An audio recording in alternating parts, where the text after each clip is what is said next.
Final question to the mayor. When's Rory Stewart kipping at yours?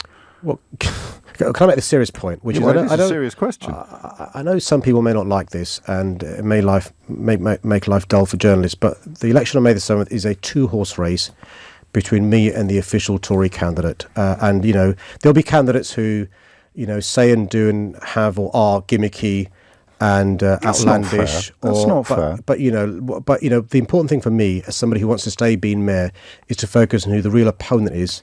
Rather than commenting on, sort of gimmicks from others. Well, if I was spooked, that's what I'd say. Yeah, but come on, listen, let's have a serious debate about the two people who realistically can be the mayor on May the 7th. Because my concern and the lessons from December the 12th is we get distracted by smaller parties, by independents, and we lose sight of the bigger prize. And what I'm saying to Londoners through you is it is a two-horse race, and people may not like it. And I know it means that the election is not interesting for journalists like you, James, but my job isn't to make it interesting for you.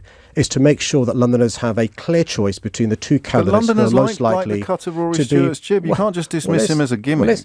The campaign's going to begin. He had a fair crack at being Tory leader not long ago. He came seventh.